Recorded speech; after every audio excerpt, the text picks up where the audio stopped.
The owner's attitude, the call and the reward. Attitude changes everything. The gospel passage this Sunday comes from Matthew chapter 20, 1 to 16. The parable of the laborers in the vineyard. We see the attitudes of the landowner, which gives us the message of the kingdom of God.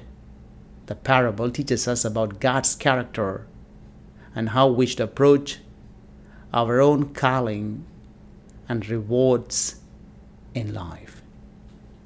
I adapt to situation without taking on other people's negative attitudes or worries. What is our attitude and how attitude changes everything? From the parable of the laborers in the vineyard, the landowner goes out multiple times to hire laborers, demonstrating his eagerness to employ. God is continuously calling us to serve Him in various ways.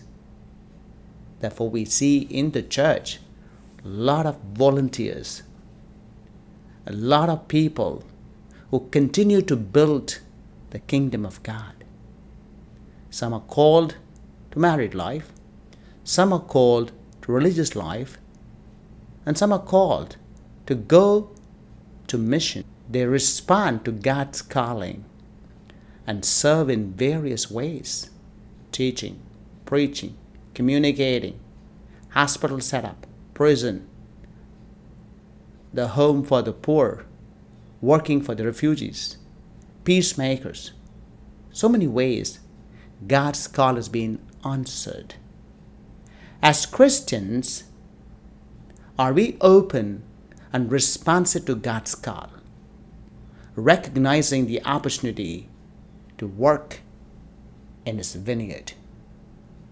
As it says in the gospel, the harvest is plenty, but the laborers are few.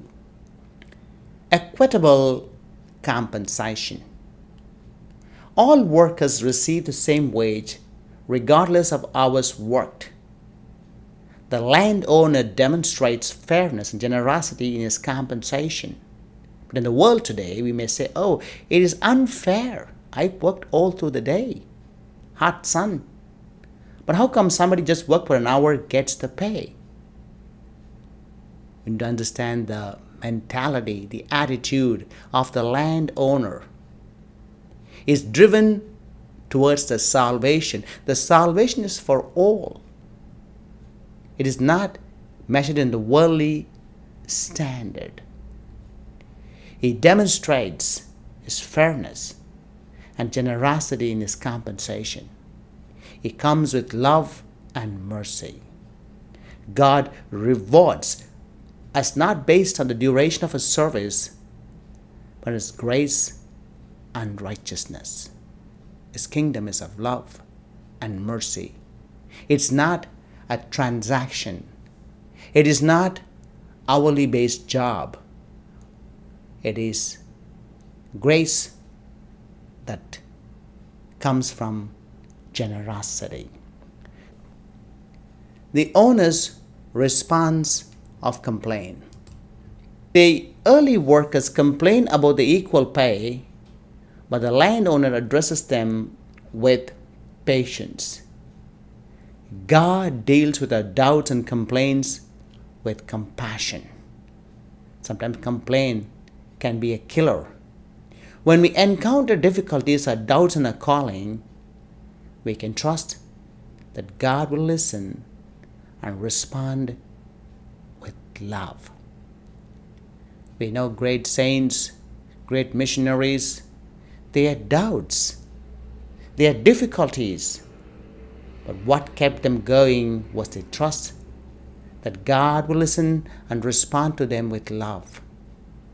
The communication to God through prayer transformed them to encounter difficulties and doubts in their calling, but they kept moving forward because they believed God was with them all the time in their calling and in their mission.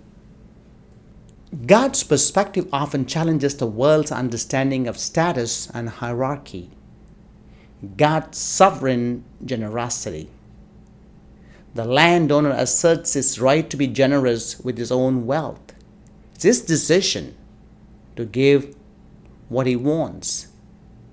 God's blessings and rewards are given at his discretion, not by human standards. There were two logic here, a human logic and a divine logic. We must trust in God's wisdom and sovereignty in distributing rewards and blessings.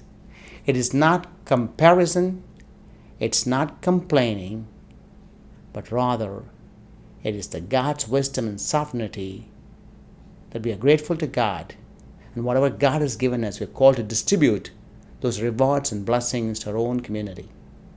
Finally, the inverted hierarchy.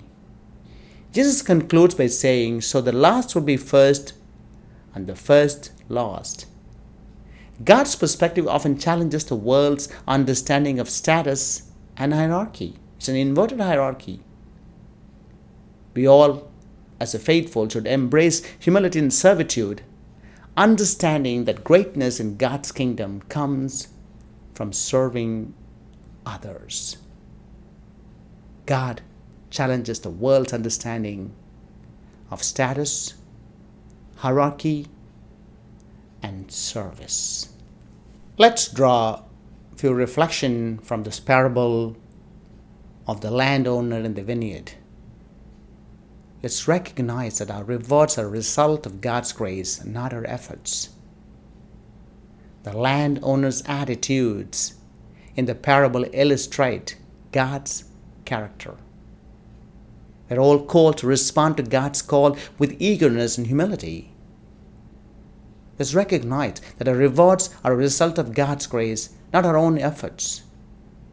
Let's trust in God's sovereignty, generosity, and remember that in His kingdom, the last shall be first, and the first last.